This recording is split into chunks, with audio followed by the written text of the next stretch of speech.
தயவு செஞ்சு புரிஞ்சுக்கோ, நானும் மனுஷன் தான். நான் ஒன்றும் ஆஃபீஸில் கால் ஆட்டிக்கிட்டு உட்காரல. ஓகே மீரா? என்ன எனக்கு என்ன தெரியும்? ஏப்பா, அந்த காரை ஒரு நல்ல மெக்கானிக்கிட்ட காட்டக்கூடாதா? அத முதல்ல பண்ண சொல்லுங்க. ஏமா, அதை ஒரு நல்ல கடையில் கொடுத்து ரிப்பேர் பண்ணக்கூடாதா?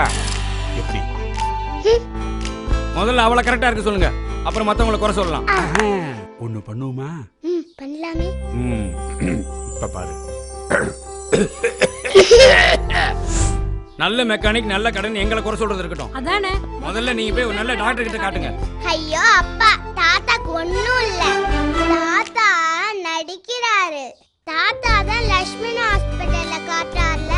அவ கரெக்டா சொல்றா, எனக்கு ஒண்ணும் இல்ல. நாமெல்லாம் ஃபேமிலியோட பைக்காரா லட்சுமணா ஹாஸ்பிட்டல் தானே காட்டுறோம். டென்ஷன்ல லட்சுமணா ஆஸ்பத்திரியே மறந்தாச்சா? நம்மளெல்லாம் பத்திரமா பாத்துக்கிறதே அவங்க தானே. மதுரை திருப்பரங்குன்றம் சாலையில் பைக்காராவில் லக்ஷ்மணா மல்டி ஸ்பெஷாலிட்டி ஹாஸ்பிட்டல். இந்த ஹாஸ்பிட்டல்ல எந்த எமர்ஜென்சி கேஸ் ஆனாலும் சரி, ஆக்சிடென்ட் கேஸ் ஆனாலும் சரி, தலைக்காயம், முதுகு தண்டுக்கான சிகிச்சை ஆனாலும் சரி, தகுதி வாய்ந்த டாக்டர்களை கொண்டு சிறப்பான சிகிச்சை, அவசர சிகிச்சை செய்கிறார்கள். பொது வார்டு, தனித்தனியான கியூபிக் வார்டுகள், லக்ஸரி வார்டுகள் என லக்ஷ்மணா மல்டி ஸ்பெஷாலிட்டி மருத்துவமனை உங்களுக்கு சேவை செய்கிறது. நாளெல்லாம் நலமாய் இவர்கள் உங்கள் துணையாய் கனிவுடனும் பரிவுடனும். எனக்கு என்ன டாக்டர் கவலை, நீங்க இருக்கும்போது நான் நல்லா இருப்பேன். நாங்க எங்க குடும்பத்தை இவங்களை நம்பி ஒப்படைச்சோம், நல்லா இருக்கும். நீங்களும் உங்க குடும்பத்தை இவங்களை நம்பி ஒப்படைங்க, நல்லா இருப்பீங்க. Lakshmana multi speciality hospital, Pykara, Madurai.